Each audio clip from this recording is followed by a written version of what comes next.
Eu vi isso! Eu vi isso. Aqui é meu escritóriozinho, minha bibliotecazinha, né?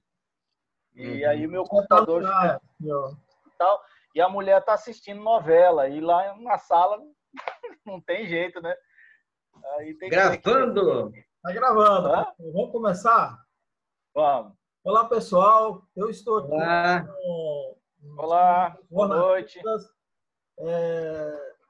Parte deles é da diretoria do Sindicato de Jornalistas de Mato Grosso. Aliás, é só o Gibran aqui, que é do sindicato, e o Itamar, que está aparecendo aqui o nome dele, mas ele não conseguiu habilitar o áudio ainda. Mas ele vai conversar com a gente. Aliás, não conseguiu habilitar o vídeo, mas vai conversar com a gente só pelo áudio, até ele conseguir resolver o problema técnico lá. E, então, do Sindicato de Jornalistas, o Gibran e o Itamar Perenha, e a Priscila e o Antônio Pérez, que são jornalistas também, e o Antônio Pérez, inclusive, já foi presidente do Sindicato de Jornalistas, e o objetivo dessa nossa conversa é justamente sobre a situação dos jornalistas hoje no Brasil e em Mato Grosso. A gente está vendo os últimos acontecimentos aí da política nacional, jornalistas sendo agredidos verbalmente, sendo mandados calar a boca e sendo agredidos também fisicamente. E está difícil o exercício da profissão numa situação dessa, em que estão acirrados os ânimos políticos, o ódio aí aflorado em certos setores da sociedade brasileira. E é sobre isso que eu vou conversar aqui com os nossos colegas, o Pérez, a Priscila, o Gibran e o Itamar. Estava previsto também para a gente receber outros companheiros, outros colegas, mas não conseguiram entrar ainda, mas se chegar, vai ser bem-vindo com a gente aqui. Então, eu acho assim, eu estava fazendo um pequeno cálculo, acho que a gente já tem aqui pelo menos uns 100, 150 anos de profissão aí, um século XX. O Itamar é o nosso decano, né, Itamar? Fala aí, decano. Acho que pode ser possível mesmo. Então, então a gente podia começar pelos mais velhos, não vamos começar pelo Itamar. Itamar, Oi. o Itamar, é bom a gente contextualizar a vida do Itamar, porque o Itamar é uma pessoa sensacional. O Itamar, para quem não sabe, ele foi capitão do Exército Brasileiro e depois ele se tornou jornalista. Itamar, vamos começar um pouco aí, né? Você está escondido aí, não está aparecendo, vai aparecer só a sua voz, mas fala um pouco sobre sua vida profissional. Vamos fazer uma rodada disso com cada um e aí depois a gente entra no tema específico. Na verdade, eu comecei, vamos dizer, fiz a Academia Militar das Agulhas Negras, o Instituto Militar de Engenharia, fui para a ESAO e em 79, na última leva do ato institucional número 5, eu acabei preso, né? E fiquei em Forte Coimbra um bom tempo e depois saí. Aí eu tinha feito também o curso de administração na USP, em São Paulo, e fui para a vida civil, com uma bagagem boa na área de engenharia.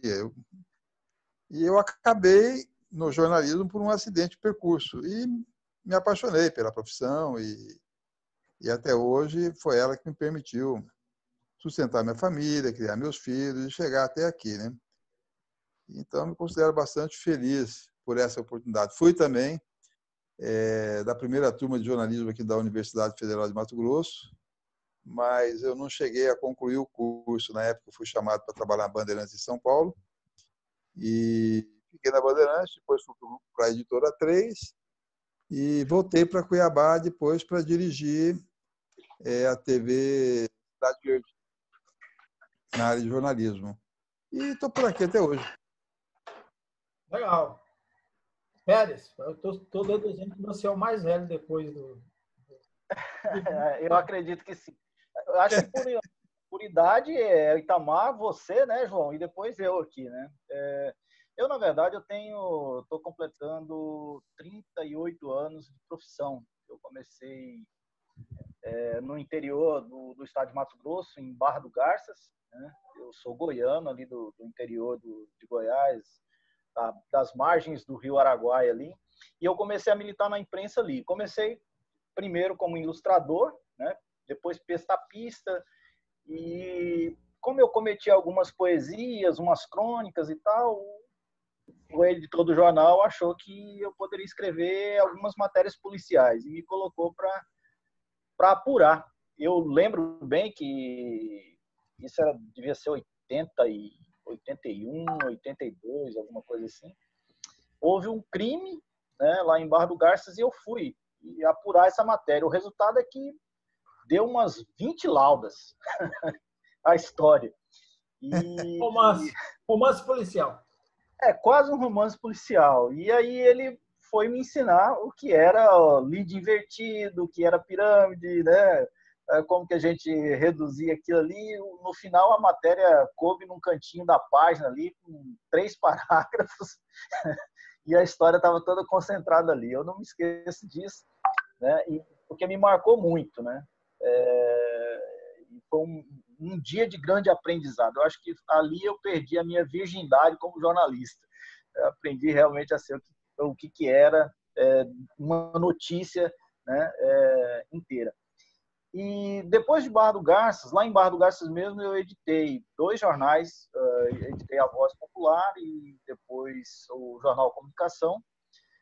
E nessa época eu conheci o Dorileu Leal, né, num evento político lá, e ele me convidou a vir para Cuiabá para trabalhar no antigo Jornal do Dia, né, que era ali no Boa Esperança. Então, essa foi a minha introdução no jornalismo. Eu fiz parte do sindicato, né? O Itamar mencionou, né, a criação do curso do jornalismo da UFMT. Eu era daquela turma que batalhou para que isso se tornasse realidade, ali militando no sindicato de jornalistas de Mato Grosso. E aí, desde então, eu não faço outra coisa na vida a não ser jornalismo, poesia e literatura, que é o que realmente me mantém vivo, né? É o que mexe comigo. E aí passei por todos aí, passei por televisão, por rádio, é uma longuíssima história. Gibran. Olá, boa noite, boa tarde, boa madrugada. Olá para todo mundo que está aí, para o Antônio, para o João, para o Itamar, para a Priscila. Rapidamente, meu nome é Gibran, eu sou jornalista faz uns 20 anos, me formei na UFMT aqui em Cuiabá, onde eu fiz o mestrado e agora estou fazendo o doutorado em estudos de cultura contemporânea. Eu trabalhei em vários veículos de comunicação aqui em Cuiabá, também no interior de Mato Grosso, em emissoras de televisão, em jornais, sites. E de uns anos para cá, desde 2008, eu passei a dar aulas. Então, dei aulas nos cursos de comunicação, mais especificamente nas habilitações de jornalismo e publicidade, em Várzea Grande, em Cuiabá, Rondonópolis, Barra do Garças, e desde 2012 eu dou aulas e em 2013 passei num concurso para a Unemat, a Universidade do Estado de Mato Grosso, onde eu dou aulas lá no curso de jornalismo. E de um ano para cá eu consegui o afastamento para fazer o doutorado em Cuiabá. Então, por uns 3 anos aí eu fico afastado do campus de Tangará da Serra, onde é minha sede agora, e permaneço aqui em Cuiabá por esses 3 anos para fazer o meu doutorado sobre cultura e comunicação sobre as comunidades eclesiais de base da Igreja Católica aqui em Mato Grosso. Estou como membro da direção atual do Sindicato das Jornalistas e dos Jornalistas. Nós temos aqui pessoas que já passaram, né, por esse sindicato, o Pérez, o João Negrão, a Priscila foi de uma recente direção, foi presidenta, né, o Itamar, e estamos aqui para conversar sobre este assunto que é muito importante, é grave, mas também exige uma autocrítica nossa, de jornalistas enquanto categoria, que eu acho que a gente vai poder discorrer aqui. Priscila Mendes. Olá, todo mundo. Boa noite, bom dia, boa madrugada. Esse espetáculo que é a liberdade de você acompanhar o conteúdo como melhor lhe convier. Obrigada pelo convite. Eu sou jornalista graduada há 14 anos, também pela UFMT, aqui em Cuiabá, e atuei boa parte da minha trajetória como assessora de imprensa de órgão público, na condição de servidora pública, né? E como assessora de imprensa, geralmente extrapola essas atividades, então boa parte das ações foi como comunicadora social, pensando também em outras frentes de comunicação. Também sou professora, não estou professora, atuei já em faculdade particular, também como professora substituta na UFMT. Hoje sou mestranda do mesmo programa do Gibran, o Estudo de Cultura Contemporânea.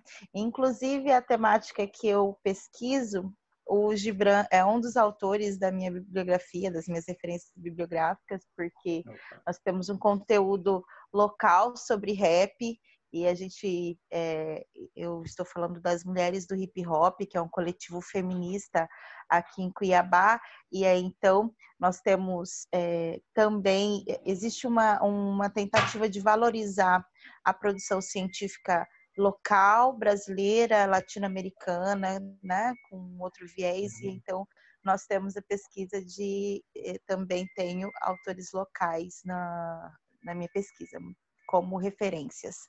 Então, aqui o Gibran, e ele está doutorando, eu estou mestrando, para a gente continuar aí a trajetória de professores, né? Que é muito interessante desenvolver, ter esse olhar de quem está no mercado de trabalho, observando como é feito de fato e pensar como a profissão poderia ser feita, trabalhar com o ideal, né? Com a perspectiva, isso é muito interessante.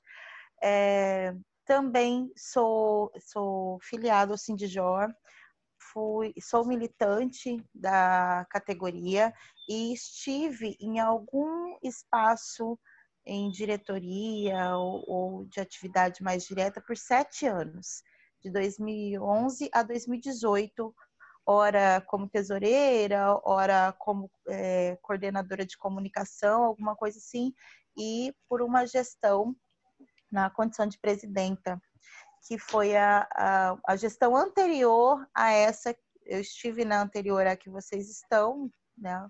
Mas anterior a essa, eu também estava na condição de presidenta.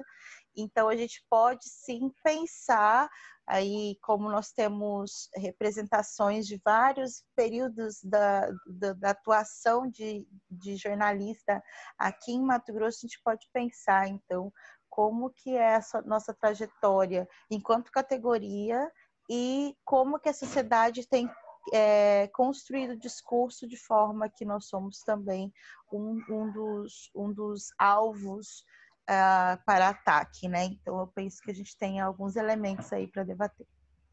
Com certeza. Legal, pessoal. Olha só. Então, a gente vai entrar no tema principal dessa conversa, que é essa violência que já começa, ela era verbal e ela já começa a se tornar física, e jornalistas já sendo agredidos, e a gente sabe que como isso começa e também a gente sabe como isso termina, né? A gente tem aí ao longo da história, não só no Brasil como no mundo, que um dos alvos nessa guerra política e ideológica, justamente um dos principais alvos é a imprensa e aqueles que estão lá dentro da imprensa, que são os repórteres e etc. Então, é isso que a gente queria começar a analisar. Eu deixo à vontade para vocês definir quem quer falar primeiro. Só aviso que a gente vai ter uma interrupção daqui a pouquinho e depois a gente vai voltar novamente, vamos juntar as duas partes. Vamos lá.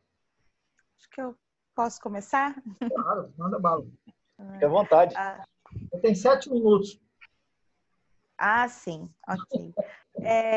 Na verdade, a gente tem debatido e buscado fortalecer o reconhecimento da sociedade para o trabalho da imprensa, porque sabemos que se trata de um elemento essencial para a democracia. A informação, ela é essencial para a democracia, e a imprensa, ela está aí nesse papel de ser um dos porta-vozes da sociedade, né? Uma das formas. Só que eu penso que é importante avaliar que nós estamos vivendo uma situação que eu penso que seja mundial.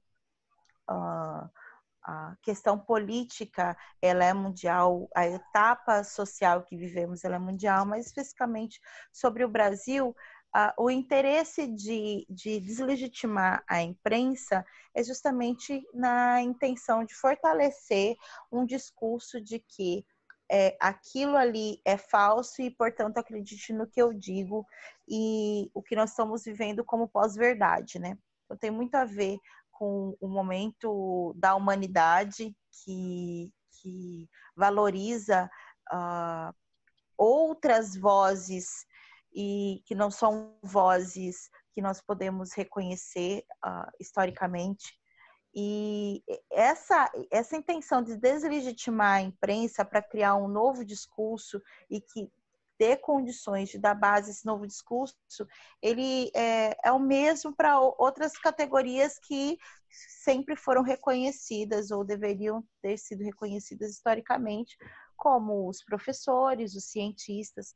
Então, quando a gente deslegitima a imprensa, a gente cria condições de fortalecer discursos contrários, né? E então nós estamos tendo o ataque e a importância política das fake news, justamente porque primeiro se deslegitima o que a imprensa faz e fala e apura, e depois pode então vir outro discurso sem nenhuma comprovação, com teorias conspiratórias e justamente porque enfraqueceu aquilo que era respeitado pela sociedade. No entanto, isso não é novo, porque nós temos aí nós podemos observar a semente desse ataque à imprensa. E isso vem de qualquer postura política, né? Justamente porque a gente passou por um processo, a imprensa ela é reconhecida como imprensa há mais de 500 anos, né? Desde Gutenberg, mas localmente, na nossa história recente aqui no Brasil, a gente criou o mito da imparcialidade, dizendo que a imprensa é imparcial. E a partir do momento que se reconhecia que ela não é imparcial, gerava condições de criticá-la. Se ela tivesse, a imprensa, nós tivéssemos construído a ideia, a imagem que não existe neutralidade, existe linhas editoriais, então, em determinado veículo ou determinada mídia, a gente vai dar um olhar com esse viés, ou em outra com esse viés, e você tem a liberdade para escolher qual, talvez a gente não teria criado campo para isso.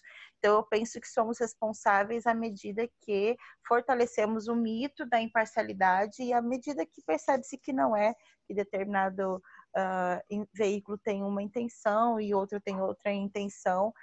A gente criou condições dessas críticas que hoje são absurdas e infundadas, mas talvez nós também, em determinado momento, utilizamos de palavras pejorativas para algum veículo ou para outro, que criamos condições para isso. Então, eu penso que temos que rever também a nossa trajetória enquanto imprensa, enquanto jornalista, enquanto fortalecimento de discurso, construção de discurso, para a gente entender o que está acontecendo agora. Ok, muito bom. Priscila, você me fez lembrar agora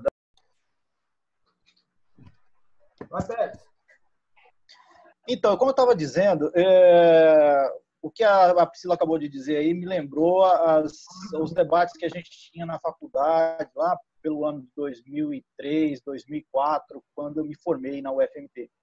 que a gente discutia exatamente sobre isso, o papel da imprensa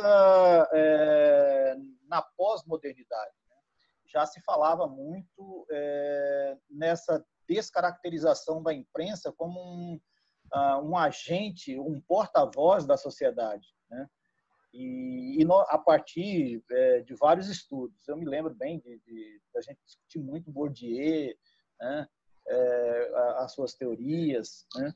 E sempre essa foi uma das preocupações que eu trouxe também para as discussões dentro do sindicato. Eu sempre me preocupei na despolitização da categoria dos jornalistas. Isso é um fenômeno, né, proporcionado pelo sucesso dos profissionais nas televisões, nas redes de televisão, né? A gente ainda não tinha o que tem hoje em termos de internet, lá por 2002, 2003, 2004, né, que a internet ainda era muito incipiente, principalmente aqui no interior do Brasil, mas a televisão era a grande vitrine, né? E os jovens profissionais que estavam na faculdade, se formando naquela época, a gente já percebia que chegavam ao mercado com uma visão distorcida do próprio papel que exerceria na sociedade, né?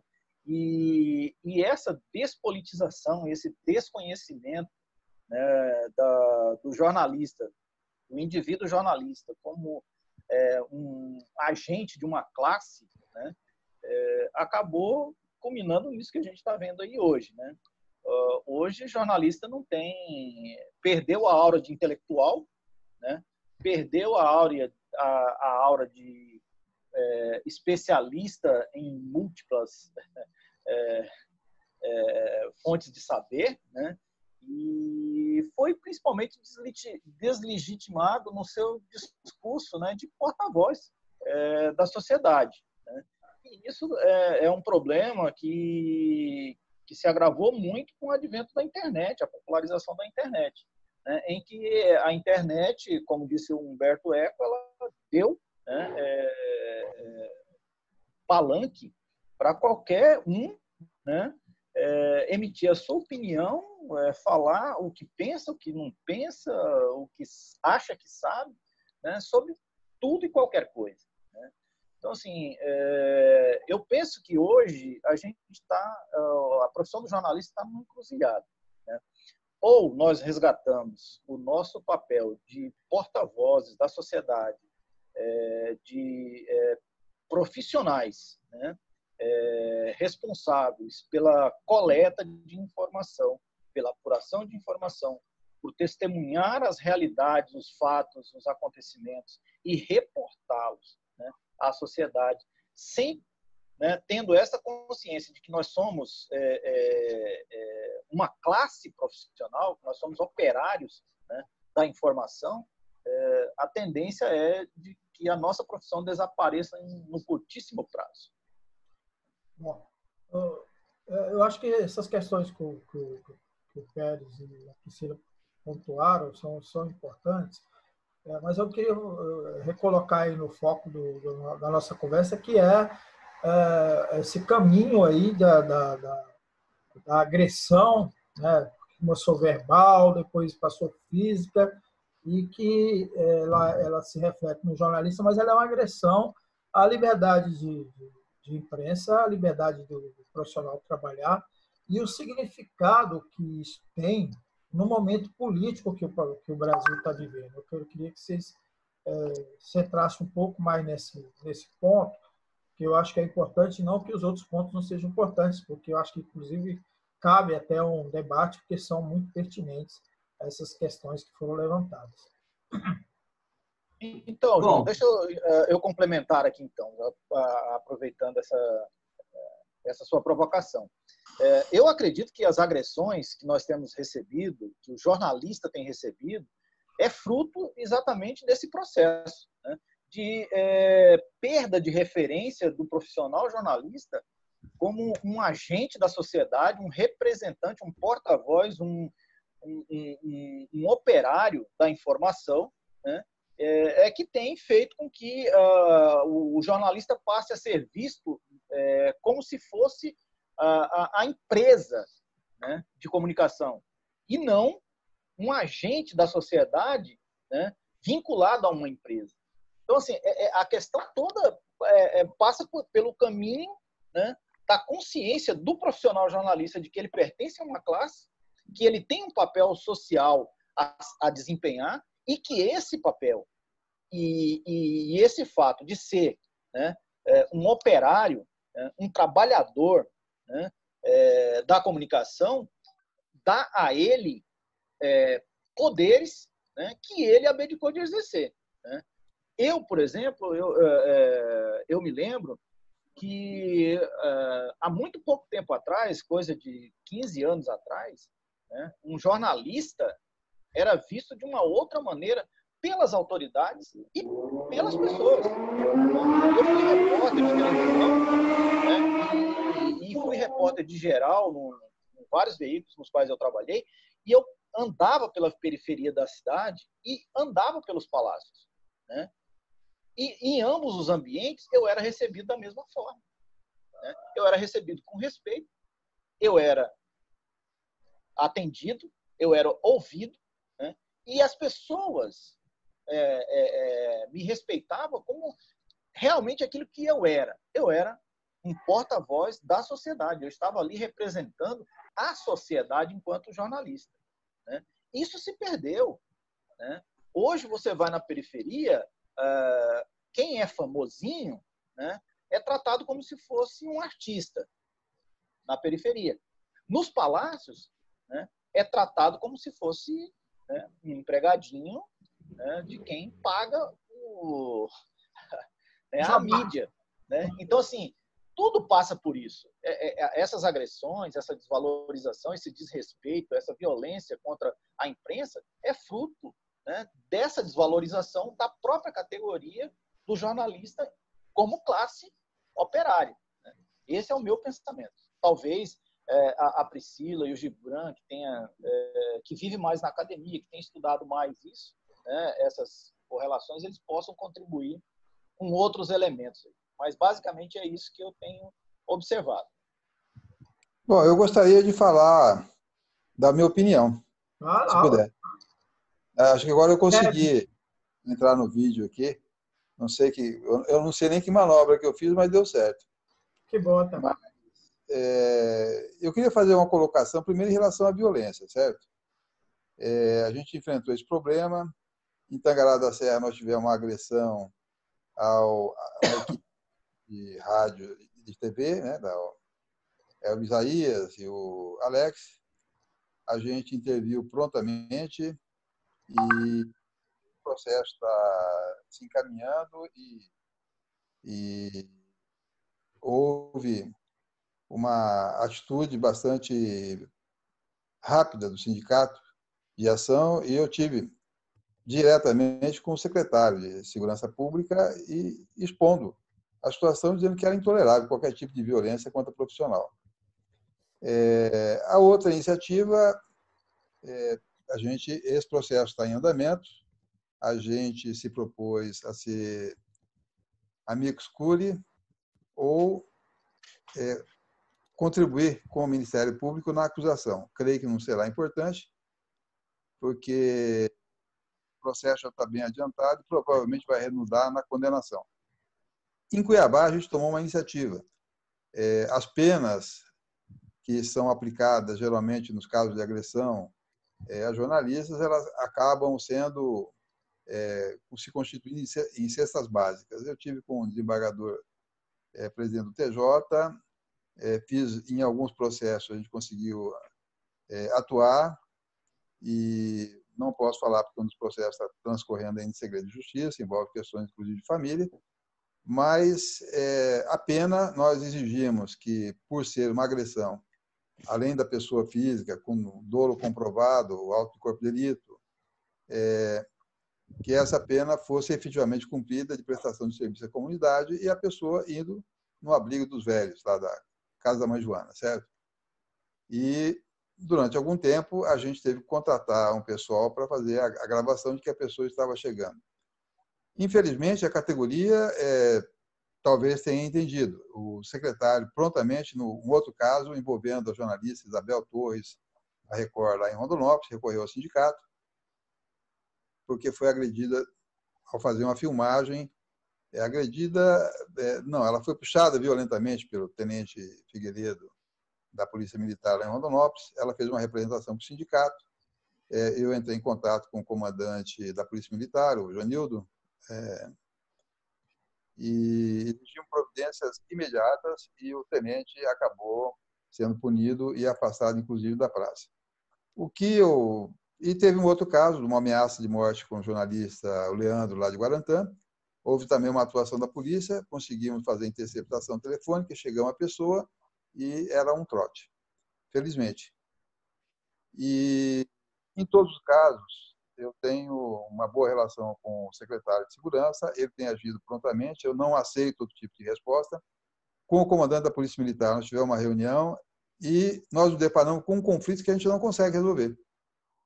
Ele falou: Itamar, o problema é o seguinte, o sindicato é atuante, nossa base é atuante, nós precisamos também da imprensa. O problema é que chega num lugar, o cara aparece no domingo de chinela, bermuda, a camiseta atravessada aqui, e filmando até a obturação de ouro do defunto, fica muito difícil, essa violação de cena de crime e tal, não sei o quê, e isso acaba gerando conflito. Nós precisamos que o sindicato de jornalistas, pelo menos, nos diga quem é jornalista. E a gente não consegue fazer isso. Nós tínhamos 732 sites que eram patrocinados de uma forma ou de outra, ou pela Assembleia Legislativa ou governo do Estado. Nós conseguimos reduzir, na verdade, isso aí com o peso de uma grande antipatia de uma medida dessa, boa parte desses contratos, até porque nós pegamos os sites que não apresentavam notícias nos últimos 4 meses e fizemos uma representação para a Procuradoria-Geral de Justiça, e o Ministério Público fez uma decisão recomendatória e cancelando essas verbas publicitárias.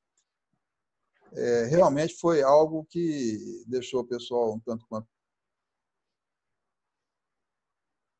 Deu um bom resultado, que pelo menos alguns profissionais estão atuando, e o grande problema que a gente percebe, eu particularmente sinto isso, é que começa o festival, antes, né? Agora está na quarentena, não, mas era na sexta-feira, toda sexta-feira, na Musiva, era um inferno de telefonema para mim, de jornalista querendo entrar no peito e na raça no festival. Eu simplesmente... Carteirada, né? Carteirada. Esses aqui são sindicalizados. Se não forem esses, não deixe entrar. Você é o dono do estabelecimento. Eu estou dizendo, falando pragmaticamente, talvez pela formação minha mais de engenheiro do que do jornalismo, certo? Embora ainda seja militante, para dizer que, assim, que algumas coisas a gente não consegue resolver. Nós não conhecemos a nossa base agora, o Gibran deixou uma boa semente lá em Tangará da Serra, a gente conseguiu estabelecer um núcleo em Tangará da Serra. Lá em Cáceres, a gente teve uma boa acolhida também, Wilson Kish, Esdras Crepaldi, inclusive, disse que foi a segunda vez que ele viu a cara de um presidente do Sindicato de Jornalismo. Uma foi o João Negrão e a outra foi eu. Não estou dizendo que as outras pessoas não fizeram alguma coisa, estou dizendo que todos tiveram um papel importante naquilo em que participaram. Mas a categoria, na verdade, não reconhece o sindicato, não se reconhece. Temos aí problemas sérios a resolver e alguma coisa a gente está conseguindo, porque assim, o pessoal no interior tem ligado para mim pedindo para a gente abrir núcleo no interior. A experiência de Tangará foi bem sucedida, talvez pela participação do pessoal do rádio, o estímulo que a gente fez lá, que nós temos uma pessoa do rádio lá que é o decano de uma turma da Unemate. O sindicato, a minha política, particularmente, eu acho que é de acolhida. Tem muita gente que não é formada e construiu a história do jornalismo nesse estado nos últimos 51 anos. Infelizmente, boa parte dessas histórias se perderam por algumas razões que eu nem vale a pena declinar aqui, porque são questões de natureza operacional no cotidiano. Ok, eu achei excelente essas pontuações suas aí sobre a atuação do sindicato, mas eu estou preocupado aqui com o nosso tempo e eu gostaria de a gente retomar ao tema central da questão, que é essa violência, né, que está se tornando parte desse movimento de retrocesso no nosso país, que ela é emblemática quando ela ataca o jornalista, né? E a gente está se referindo ao jornalista, mas tem outros setores da sociedade também. Então, vamos trabalhar melhor esse tema. Gibran, você, por favor. Tá certo. Bom, como o tempo é curto, eu vou tentar... Essa questão toda, ela se divide em pelo menos duas partes. A primeira é mais afeta ao jornalismo, principalmente ao jornalista e à jornalista, trabalhador e trabalhadora. E tem um outro campo que tem a ver com liberdade de expressão, a minha forma de fazer as coisas, e isso envolve, de repente, toda a sociedade. No campo do jornalista, a gente não pode se esquecer que há décadas essa profissão vem sendo vilipendiada, vem sendo desconstruída. Em 2009, nós tivemos um Supremo Tribunal Federal que, com o seu relator acompanhado por 7, 8 ministros, derrubou a necessidade do diploma. Nós temos, em nível nacional, uma PEC que está para ser votada na Câmara dos Deputados e das Deputadas para a retomada da obrigatoriedade do diploma para o exercício do jornalismo. Mas isso está parado desde 2016, e foi quando o Brasil entrou num novo golpe. A gente não pode falar da agressão que o fotógrafo, o companheiro teu, Orlando Brito, sofreu em Brasília, companheiro do João Negrão, sem falar desse processo aí de 2016, que derrubou uma presidenta eleita legitimamente, se o mandato dela não estava sendo conduzido de maneira satisfatória, que as coisas tivessem sido tratadas de forma democrática. Então, houve um golpe, um conluio empresarial de parcela grande dos parlamentares. Os veículos de comunicação comerciais, em sua maioria, no Brasil e aqui em Mato Grosso, apoiaram esse golpe. E aí a gente precisa dividir um pouco, né, o que é empresa e o que é o trabalhador, a trabalhadora. Porque o Jacques Gosch, que é jornalista aqui em Mato Grosso, trabalha no RD News, ele esses dias foi agredido, ele foi ameaçado por um deputado federal, o José Medeiros. Né, foi ameaçado de morte, de forma escamoteada. Ele foi lá e fez um BO online para se proteger. Isso repercutiu aqui. Inclusive, o sindicato fez uma nota de repúdio ao José Medeiros e de apoio, solidariedade ao Jacques Gosch. Mais recentemente, a Priscila acompanhou bastante essa questão, o jornalista Douglas, esqueci agora o sobrenome dele, que era da Centro-América, sofreu um trote, encaminharam uma imagem indevida, né? Durante o programa ao vivo, rapaz, aconteceu alguma coisa lá, aquilo apareceu por alguns segundos, e em vez da empresa identificar o trote, que é um trote de caráter fascista, bolsonarista, demitiu o rapaz. Esse rapaz, jornalista, não está mais em Mato Grosso, já está no Paraná, junto da família, porque nos 2 meses que ele ficou aqui, a empresa que deveria protegê-lo e resguardá-lo não fez essa defesa. O sindicato também fez essa defesa publicamente dele. Agora, o que acontece? A questão é muito maior. Além de todos esses problemas que nós temos com a categoria de jornalistas, que aí entraria numa questão mais ampla, né? Muitas pessoas não se sentem trabalhadoras, muitas pessoas pensam que são empreendedoras, muitas pessoas acham que são donas da empresa, e a questão da internet, por um lado, contribuiu, mas também possibilitou que muitos setores potencializassem suas vozes. O que eu estou querendo dizer?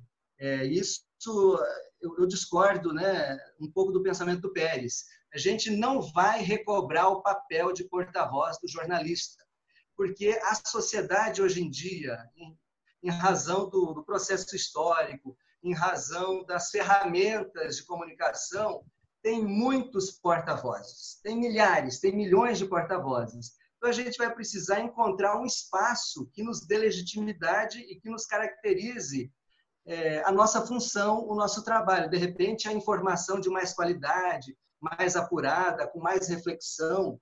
Agora, nós estamos num dilema.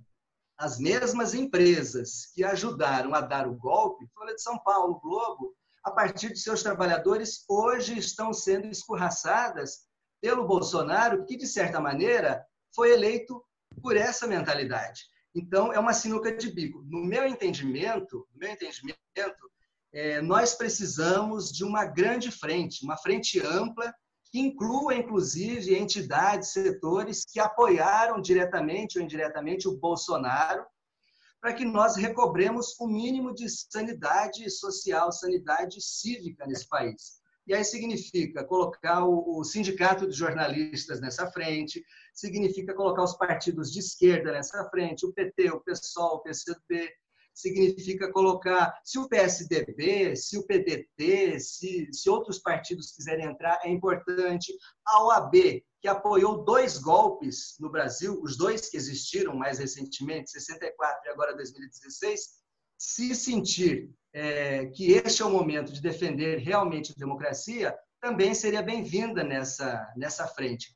Ou seja, novamente, nós precisaremos construir um arranjo muito mais amplo para tentar enfrentar esse monstro, que é o fascismo, que é o bolsonarismo, e que não vai ceder, porque eles trabalham o tempo inteiro com crise.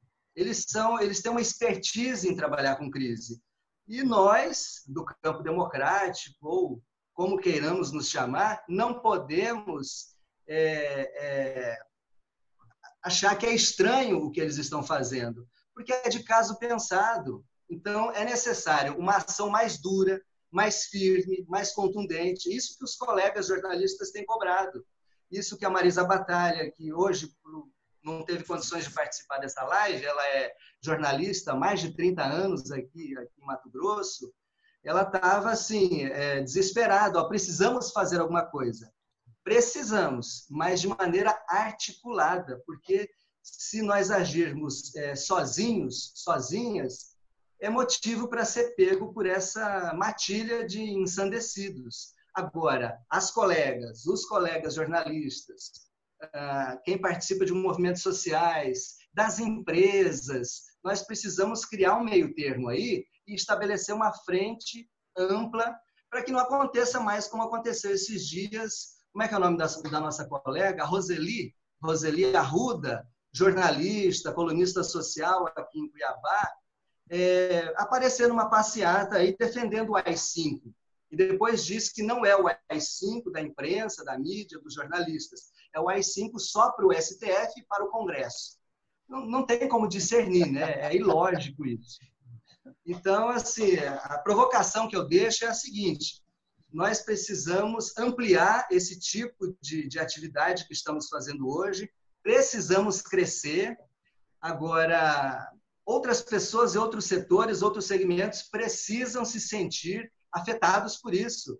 Nós precisamos sair dessa live aqui com o compromisso de entrar em contato com partidos políticos, com entidades de classe, com professoras e professores, cursos de jornalismo, porque isso interessa a todo mundo que é a favor da democracia. Priscila, eu vou confessar uma coisa para você, Priscila. Eu estou com inveja de você. A sua imagem é a imagem mais bonita que tem aqui. Não só porque você é uma mulher bonita, não. É porque a sua iluminação está muito boa. Eu estou com uma luz bem de cima e estou com um tripé que fixa o celular. Então, estou bem tecnologia aí, pessoal.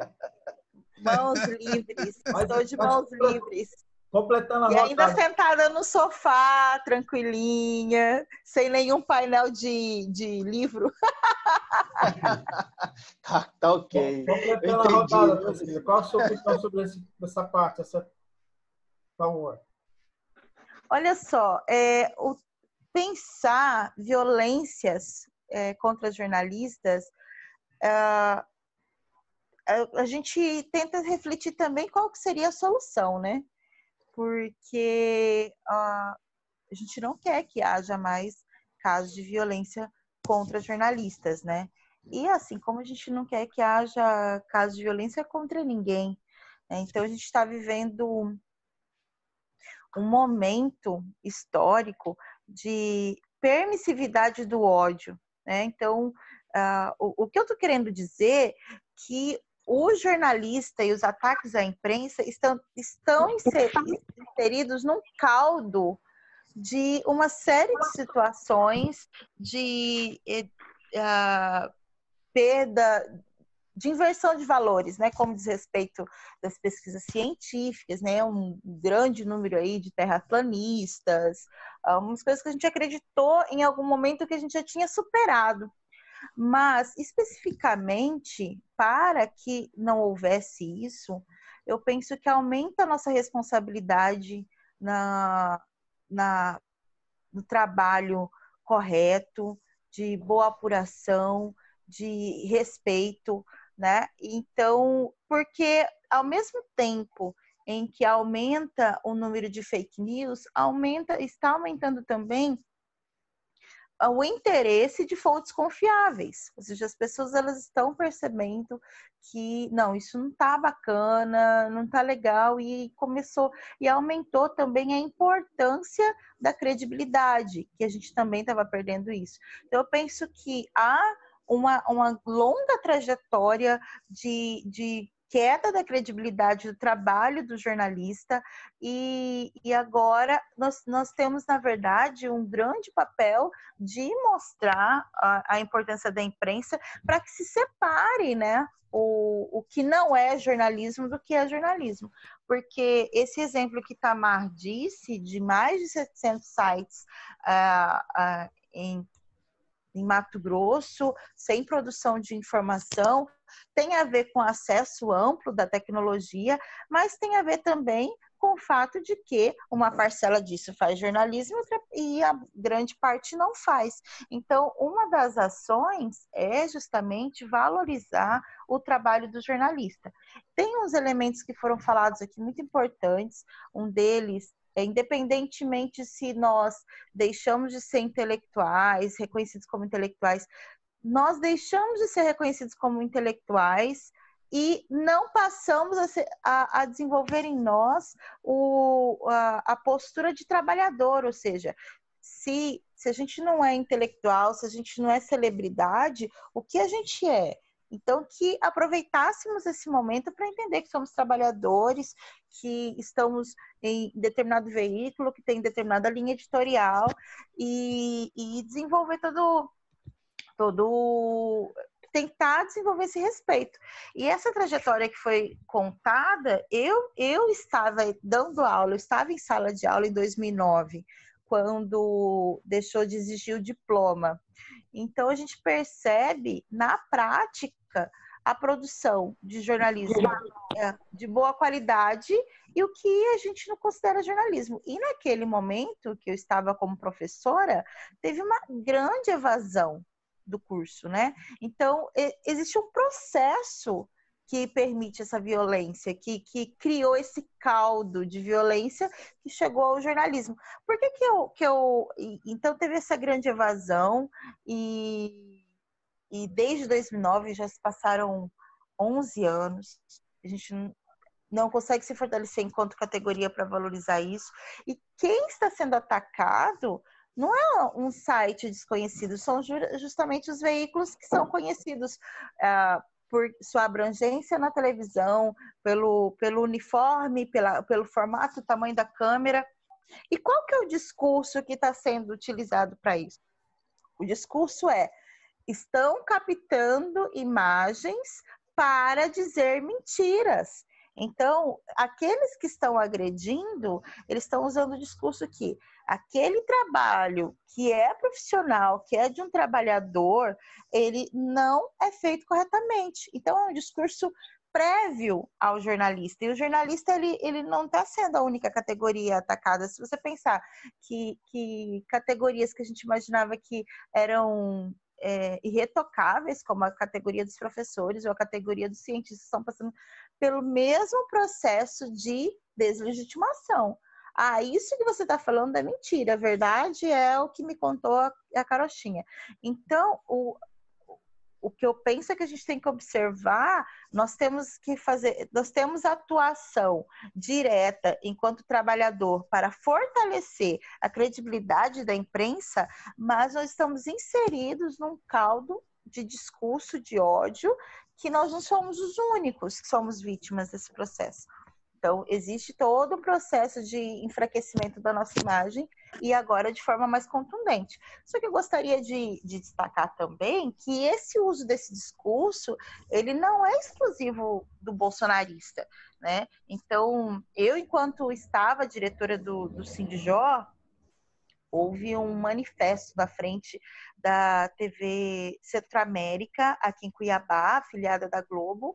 Boa parte dessas pessoas desse manifesto era de pessoas de esquerda, e nesse dia houve agressão a trabalhadores da afiliada da Globo em Cuiabá, em Mato Grosso.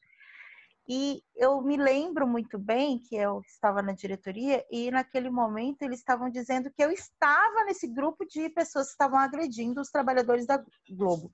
E não, claro que eu não estava, né? Imagina, uma diretora sindical não respeitar trabalhador, alguma coisa está errada. Então, na verdade, esse discurso de o que você está falando tem a intenção de fazer alguma coisa errada, ele não é exclusividade do bolsonarista e não é novo também. Então, o que eu penso que a gente tem é que fortalecer que linhas editoriais existem e que cada que isso seja claro, que seja evidente, que não seja escondido, de forma que você quer acompanhar o jornalismo da Globo, fique à vontade, você quer acompanhar da Record, fique à vontade, mas esse ataque à imprensa não é exclusividade dos bolsonaristas. Priscila. Pessoal, a gente está aqui no limite do nosso tempo. Eu quero agradecer muito a você, Priscila, Gibran, Itamar, Antônio Pérez.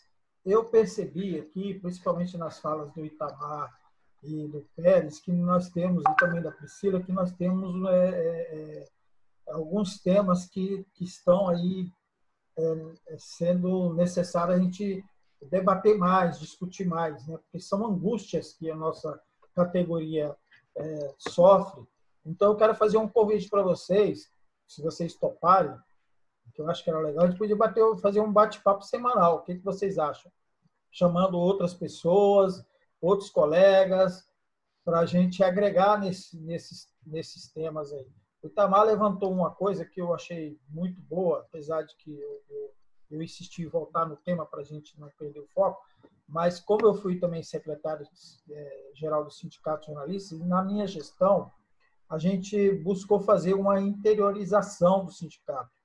Né? Então, ele mencionou Tangará, então a gente foi para Rondonópolis, a gente foi para Barra, a gente foi para Tangará, a gente foi para vários outros municípios tentando essa interiorização, porque na capital você tem uma realidade, mas lá no interior a realidade é ainda mais complicada.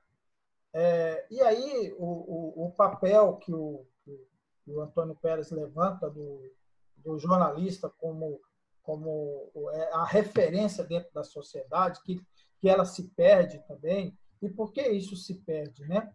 Então, assim, eu acho que são temas aí que a gente poderia dar uma aprofundada mais em outras conversas que a gente poderia fazer semanal ou quinzenal. Eu sugiro isso para vocês. Até para a gente, né? Eu fiquei muito feliz de ver vocês aqui. Tá com saudade de ver muita gente, principalmente Itamar, que faz tempo que eu não vejo. Gibran, faz mais tempo ainda que eu não vejo. Meu compadre, o Antônio Pérez é meu compadre, gente. Ele é padrinho, eu sou padrinho dos filhos dele, ele é padrinho do meu filho. E a Priscila que encontrei lá no teatro, né? Sensacional o trabalho de vocês, o filme, o documentário sobre Vitória Bazaia, sobre... Ajuda aí, Vitória Bazaia, Laurinha e a Sônia Zaramella. Tá bom? Então a gente vai ficar por aqui. Um grande beijo, um grande abraço para todo mundo.